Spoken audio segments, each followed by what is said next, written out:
Ladies and gentlemen, I'd like to introduce to the stage Michael Johnson, the CEO of TAA National and New South Wales Tourism Accommodation Association. Matthew Ruby, who's the Country Manager, GM for Fraser's Hospitality.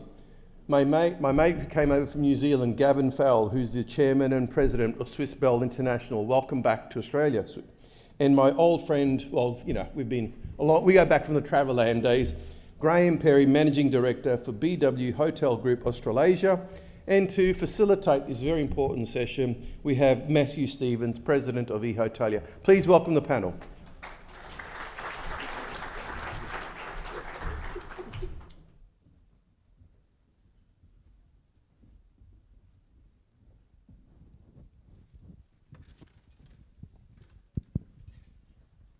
Thank you very much, everybody. It's an absolute privilege to be on stage with our panellists today. Leaders of the hospitality industry in Australia and New Zealand, and also around the world, Asia as well. I thought we'd start with survival. Gavin, can you give us a recap on the last 2 years from an owner's perspective and what it's taken to survive? Well, what a question. I'm still alive. I'm still here. I've had my second trip out of New Zealand, but survival has been a real challenge. You know, when you have 125 hotels in 20 countries, it's improved our communication. We talk every day on Zoom, but when COVID started and every day I had to fire 10 people on Zoom, it gets pretty tough. Then reducing salaries by 30% gets pretty tough, but you soon find out who your friends are and who your staff are, and who are the ones that will stick with you. And it's amazing. Our staff generally were stuck with us. Interesting, one or two who had helped through their lives decided to end things. But survival is just hard work, talking to your bankers every day, and just watching things very, very carefully, talking to the landlords. Communication. It's the only way to survive. Thank you. It's certainly been a trying time, and I think we look at all the statistics, but it becomes personal when you start actually digging deep into the leadership teams of a hotel company. Michael, what's been the cost of the pandemic on the stability of hotels, and is it a case of we're still on shaky ground, or have the strong survived and we're ready for expansion now? Look, I think we can probably concur that there's a lot of green shoots out there at the moment. That's for sure. And I think we went through the tough times in a number of locations with the second strain of Omicron, and certainly that knocked our staff around and our operations in a lot of locations. But look, I'm a bit of a data man, and I thought I'd bring a bit of data. I've got a fistful of it here, haven't I, Matthew? But I was going to say. But the interesting thing in this data, and it's a data, and it includes Sydney, Melbourne, Canberra, Brisbane, Gold Coast, Cairns, Darwin, Perth, Adelaide and Hobart. I get this data every week from our friends at STR. And it's great to see that every location is on the improve. Every location, every week is improving. And that's the green shoots we're talking about. So I think there is, the resilience is starting to come through. I think labour is still our biggest concern. I'm not sure where and how far we can go with this constant improvement before it really starts to strangle us. But, we're certainly seeing, and again, who's the shining light? I'm sure someone could yell out. Hobart sitting on 88.7% last week, which is great. But, we've got Sydney back in the 60s, and we've got Melbourne the same. Canberra's been doing extremely well. So I think, we're doing okay. We're doing okay. But look, there's patchy ground. We've got the floods going on in northern New South Wales. That's really knocked some of those hotels. Now, some of them have actually picked up some good business from the insurance companies and the respective, support that's needed to be there. But effectively, they're doing it tough up there. So I think there's those sorts of elements in southern Queensland as well. But realistically, across the country, everyone is looking forward to Easter, looking forward to holidays, looking forward to getting out there. Yeah, I think he's right with the green shoot analogy. I've heard Michael say that a couple of times, where everyone's building up and so on. And that's certainly, I think, there's a certain amount of optimism in this room, not just that it's the sun's shining and it's been raining in Sydney for a month. But I'll give you an example though of where I think consistency is something we need to see the runs on the board. If you look at a city like Brisbane, we started the year in pretty ordinary shape. Got through till February, started to evolve a bit. You mentioned the floods. We started March with a 100% occupancy of B2 of our car park with water, not the 100 we're after. And it took days to pump it out. Our forecast was glum, and yet we finished the month on the upside to a degree that we're 2.5 times above forecast. So things have improved. Yes, a bit of insurance business. Yes, a little bit of. I think there is that pent-up need to travel that was obviously sitting there. I think when Sydney as a market isn't travelling, that hurts other places significantly. But we do need to see the runs on the board. I think when you look at those green shoots, and I think this has been happening all the way through the pandemic, the regional areas have been outperforming the capital cities much. Many of them have been really struggling, and some still are. It's improving everywhere. I think in terms of the green shoots, what's really exciting is the pace of recovery, and the pace of forward bookings is really increasing. I mean, to give you, we've got about 90 hotels across Australia, and about 70% of them are regional. And in terms of the pace, I think in terms of April compared to 2019, we're currently sitting at about 80% of total revenue from 2019 at the end result of April, and occupancy is at 65. So that tells you that it's the green shoots are going and growing fast. That's fantastic news. So, Graham, on a global scale, how do we compare? In terms of the pandemic and how we've... Well, and in terms of our recovery, those green shoots. Yeah, look, I think it's been a really mixed bag if you look over the last couple of years. I mean, I think if I think back to April, May last year when we thought we had the pandemic under control and everything was coming back to normal, I know, for example, we had all of our staff back to full time in Australia, whereas overseas pretty well everybody was having working at about 70% of staff. So staff were taking salary cuts everywhere. And I think we were the envy of the world. And then what suddenly happened is it caught up with us when the virus took off. And I think a lot of people looked at Australia and said, well, what on earth have you done? But I think what we did is then the way we recovered and we got the vaccination levels back up, I think has become the envy of the world. And I think that's put us in great stead because I think the international markets look at Australia and think it's a long way away, but it's safe, it's healthy, it's a good destination to come for. So if I look at where we are now and the green shoots we just said, I think Australia's performing really well. I think also if you think back to what Matt said this morning, there are some countries which rely more on international or transition business, whereas we're very fortunate that we've got a big domestic market that we've been able to leverage, and we survived this pandemic because of the growth of leisure domestic travel, and long may that continue. So Gavin, we've seen a number of prominent hotel developments cease because of the failure of the construction company. But generally, do you see construction and development and management contracts continuing? Is this an opportunity for big brands to pick up maybe some faltering smaller brands? Well, Australia's looking pretty good. We sign another hotel next week. That's exciting. We're looking at 3 or 4 others, moving much faster than New Zealand, I might add. The construction is hesitating a bit, but there's a lot, as we heard this morning, there's a lot of funds out there. The banks are getting interested. They see a fast comeback. And, when you see Qantas and Air New Zealand raising a lot of money, you start getting real confidence that things will flow. But we have to look at things a bit differently and be smart. Can I just add to that as well? It's interesting. Just some, again, data recently, but we've still got 133 hotel projects in process at the moment, worth about $10.5 billion across the country.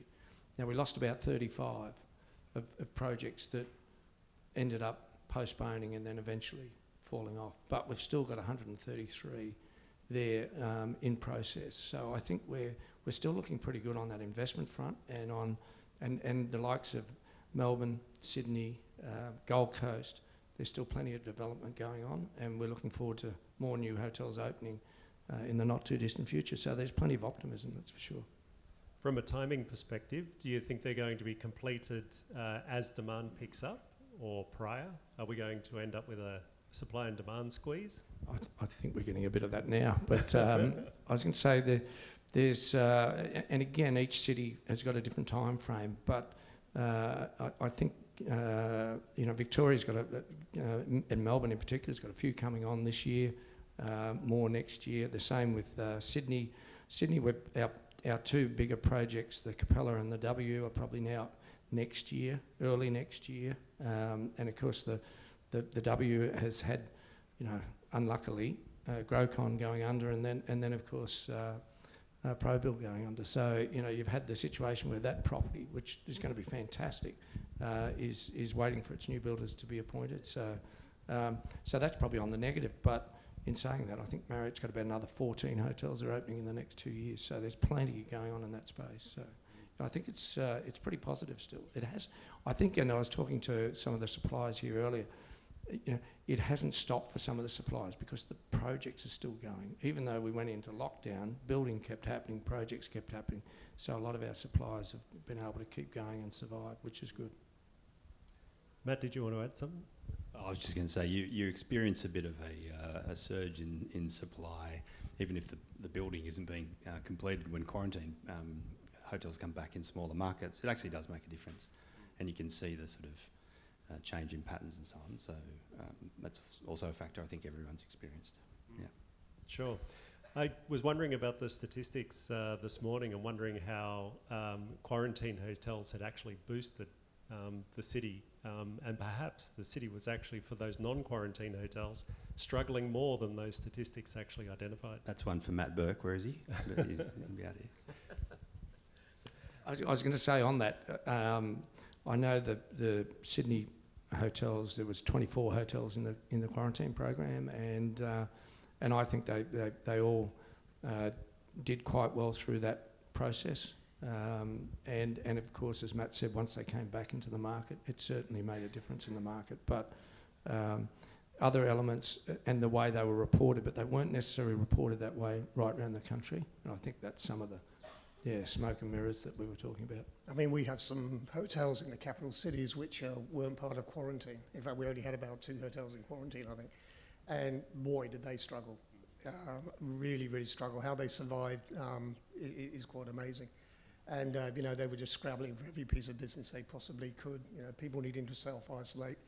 They were talking about 1 or 2 rooms a day, sometimes nothing. So it was really tough.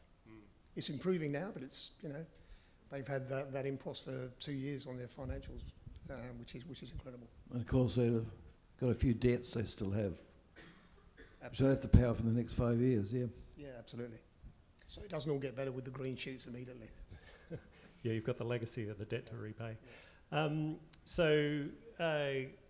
Matt, we've seen periods of really high rates, particularly in regional properties, and I guess I can open this up to everybody, but Byron Bay, for example, is a great example of a boom domestic economy, to the point that I was talking to a hotelier who said that they couldn't get staff because the entire town in Byron Bay was taken up with Airbnb and the staff had nowhere to live.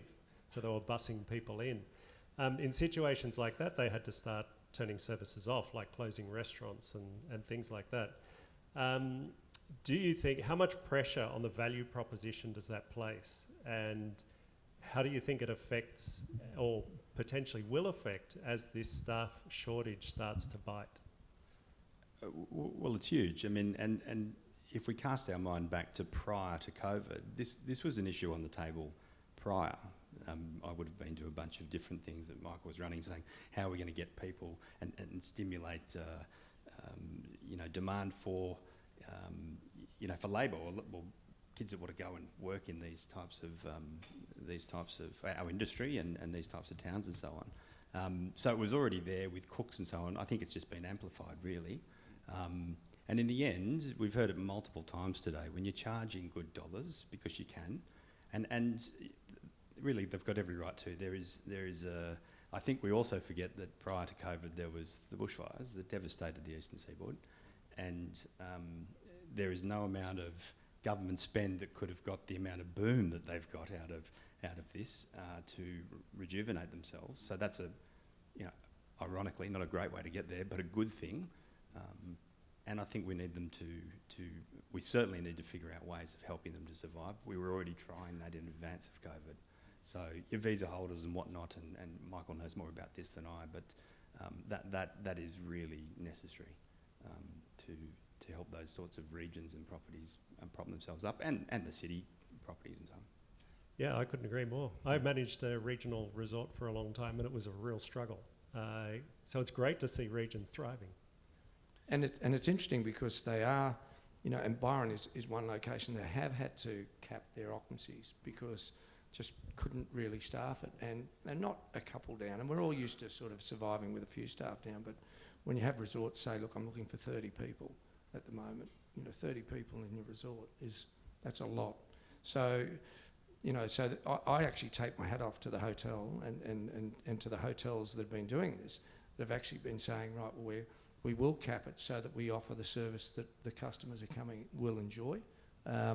We might have to change our operation. Maybe we won't run both restaurants. We maybe only run one, but at least we'll run that well. And so I think some of these things are happening across. And Byron's one location, but I'm sure there's many other locations doing exactly the same. Heavily reliant, as we know, on working holiday makers and international students. And we are seeing them trickle back, but it's slow. It's slow.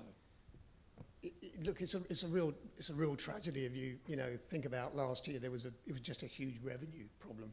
This year it's not really a revenue problem. It's a skills and skills shortage problem. And if you think about it, it's a real tragedy because we're having to do things like, you know, cut back the occupancies in order to provide the services. And again, we need to remind ourselves that the biggest driver of the growth we're seeing is the domestic leisure traveller. You know, corporate's starting to come back. MICE is starting to come back, but international, we're predicting that we will only see probably about 10% of business from international by October. So it tells you it's still domestic. And for decades, Australia has been trying to get Australians to turn around and look at their own backyard and discover it. And finally, they have discovered it. But we just need to be really careful that we don't price ourselves out, give them a poor experience. So when Australians feel comfortable to travel overseas, that they will do that, because there's a real danger. And I think, but I think for the next 1 to 2 years, I think domestic will continue to go, and I think we have to keep working on, you know, giving them the right product experience and things like that. And then what I think we have to do in the regions is there is a lot of tired old stock out there, and but I think there are investors who are interested in investing in the regions, and I think there's also an opportunity in some of the key destinations to bring lifestyle properties, so that, you know, the visitor, be it the international when they return or the Australians, can really immerse themselves in those destinations and experience them and sees those lifestyle hotels as part of that. So I think there's a great development opportunity there for investors from both Australia and overseas. So yeah. So this new staffing crisis, Gavin, at what level of the organisation are you facing the greatest staffing challenges? Is it purely at line staff level, or is it all levels? I've got to say it's at all levels. I mean, when a place like Queenstown relies totally on foreigners to staff the place, and we've got nothing, and the government closes the borders, it's a real challenge. When you advertise, you get nobody in. So we have to look very closely with our staff. I would say my vice presidents and I spend 20% of our time doing mental health management, which no one's mentioned today. Just to talk to the people. It's not a technical thing, it's just being their friends, being encouraging. That's been a huge thing, and we actually put a policy through our company of how to handle mental health. We've brought in training, online training now for all our rank and file, and they're really starting to get excited about it because they know they've got to get their future. And without being too patronising, we've now linked up with eHotelier, who are doing all our executive training, and the GMs are just loving it, just loving it. Thank you very much, Matthew. Subtle plug. Thank you, Gavin. Subtle as a sledgehammer. So, Michael, leading on to that, what are TAA doing to support the labour crisis? So I think this is something that it's been number one focus for us for some time now, and I'm pleased to say we're working in conjunction with the Australian Hotels Association, but also with the Accommodation Association. We're all getting in there together, which has been, I have to say, really good and encouraging. We had some really good wins last year, particularly with the migration side of things, and we were active in the Joint Standing Committee on Temporary Migration. We were meeting with the Minister in Canberra, and we were actually, and it was good because you were actually able to see your efforts start getting ticked off. And I know, with the international students cap being lifted and the 408 visa being extended to tourism and hospitality, and so every time we got another win, you say, well, it's a trickle, but it's a win. It's a win in our direction, and we've also been working on for a good period of time with government to get a labour agreement in place, and we started this pre-pandemic. So we started it in 2019. Do you remember, Graham? And we started it, and then of course COVID hit, and so we said, look, we're going to have to put this on the back burner because we've got bigger fish to fry right now, and so that's what we did. We've been back on track with that. We've been working with government on that. I was in meetings on Friday with that, and at 2 minutes to 2 today, I've just heard the federal government have approved our labour agreement. So, oh my gosh, I'm a bit thrilled up here at the moment. But I was going to say it is going to be fantastic. So it is a labour agreement specific for accommodation hotels, and it covers a multitude of positions. It gives us the opportunity to bring people into the country, but with pathways to permanent residency. So it actually will be a great benefit to the industry. So we're really thrilled about that. But so more information on that coming soon. I've got to get the details yet, but I was going to say, yeah. But it's great because if you're working on something like that, and it does take a lot of effort and a lot of time, but when you can get a box ticked, it's a good thing. That's great news, and I'm sure the industry will be really appreciative of your efforts too. Could he come to New Zealand and sort us out? have a talk to Jacinda. So Graham, we had a fascinating discussion just recently on the new employee, or what it takes to attract a new employee to the industry. It was once a brand, people wanted to work for a brand, and then it seemed to morph into a leader, particularly in the tech industry. But what does it take today to attract a top-tier professional to work in a hotels? Yeah, look, I think the brand still sits at the centre of it. I think that's important. It's funny enough, I go back to your very first question when you asked about how did we survive, during the pandemic, and I think the answer to that is we adapted, and I think the industry did adapt, and I know we as Best Western or BWH certainly did. And what we realised very early on, almost from the very first day on March the 20th, 2020, I think it was, is we realised we had to do things differently. We turned the whole business on its head, and we realised we had to look after our hotels.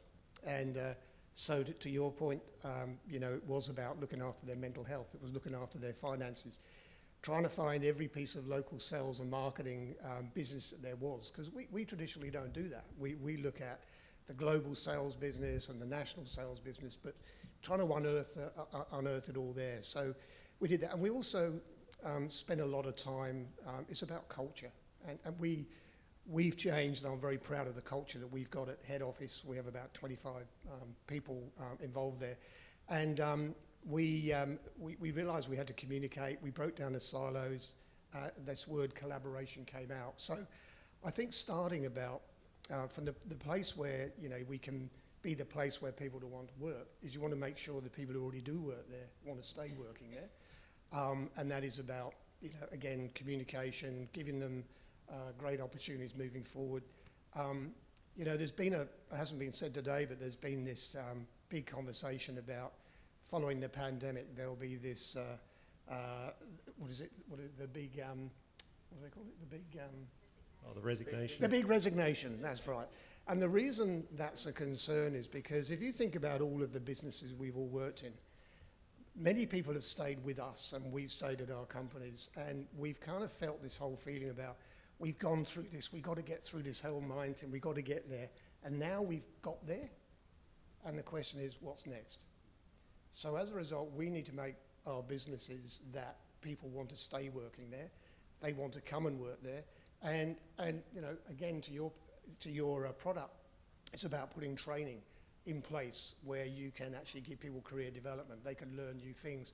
They can get awarded from it. So again, a plug, your e-learning platform from eHotelier is really great. With 200 new courses, it's and you know, you can learn. So we do a pulse survey, which we do 3 times a year, which tests the pulse of our staff. We ask one question: would you recommend working for BWH Hotel Group to your friends and family?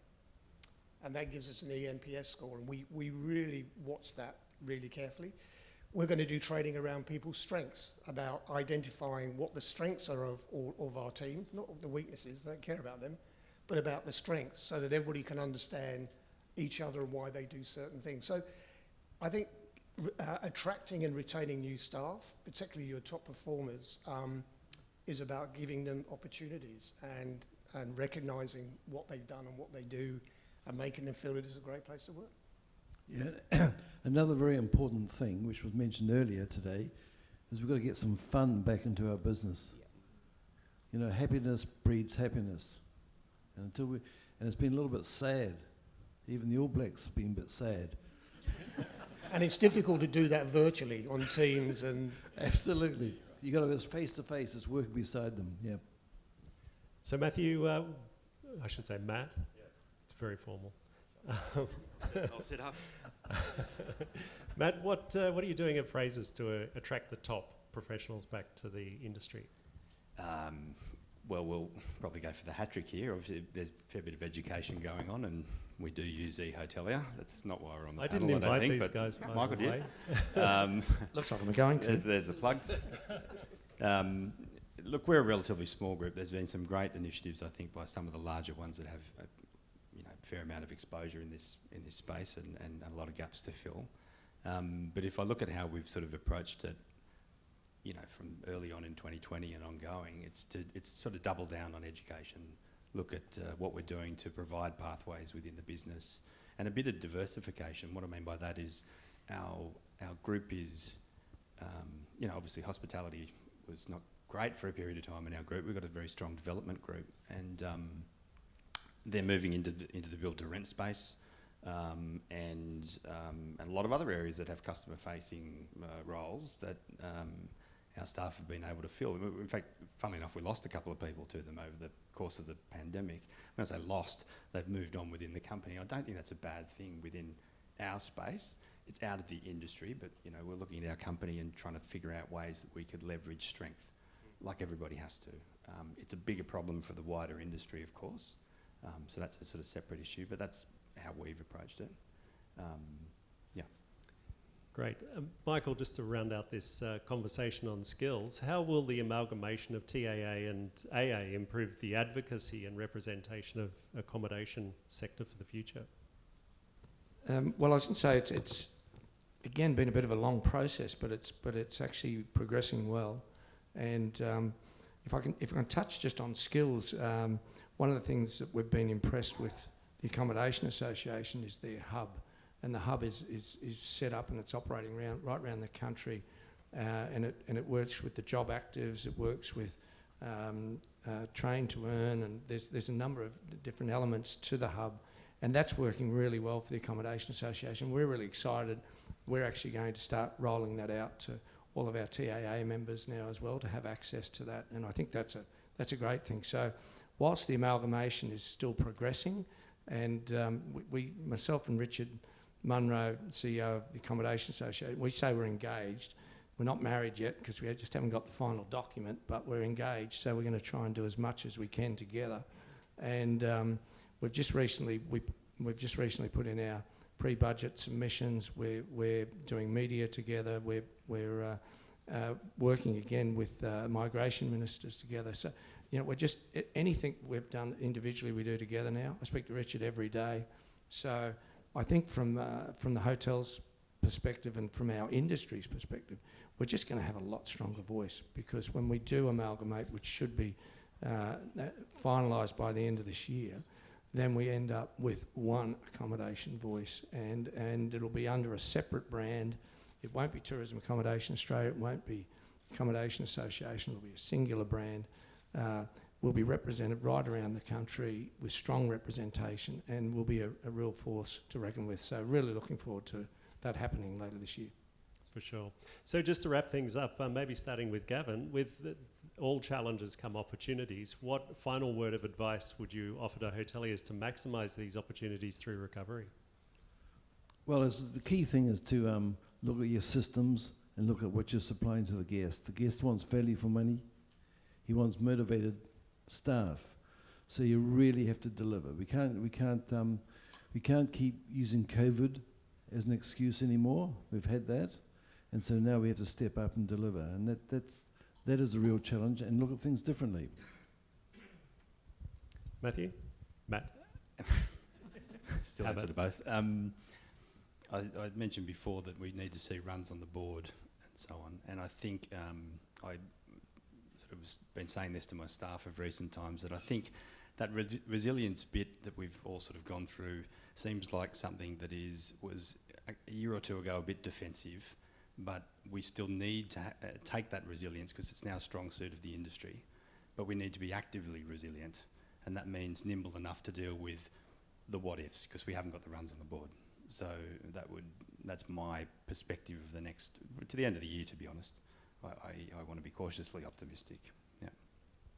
Thanks, Matt. Michael?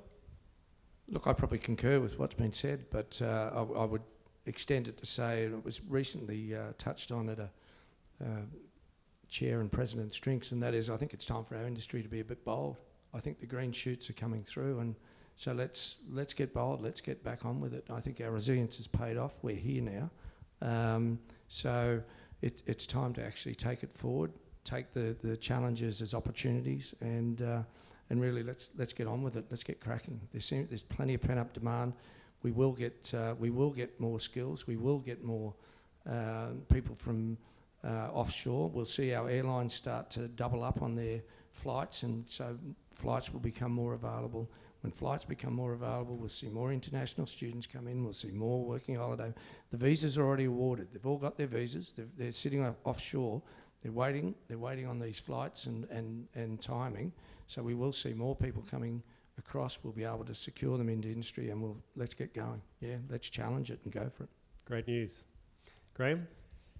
I think the legacy of the whole bushfires, pandemic, and all the crisis, I think is as well as resilience. I think it's about agility, and I know that.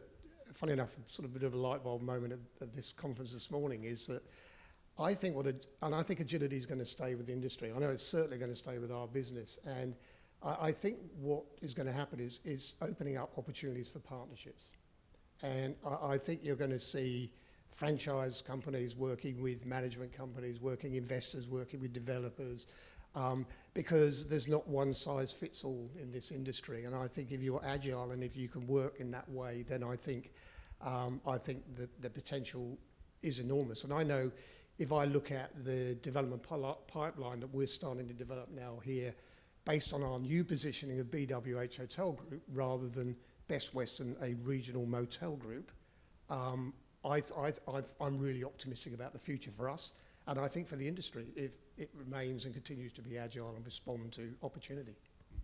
Sounds like there's opportunities for all people in the industry, and there's those green shoots are starting to show themselves, so let's be bold. And thank our panellists. Thank you very much. Thanks, Matthew.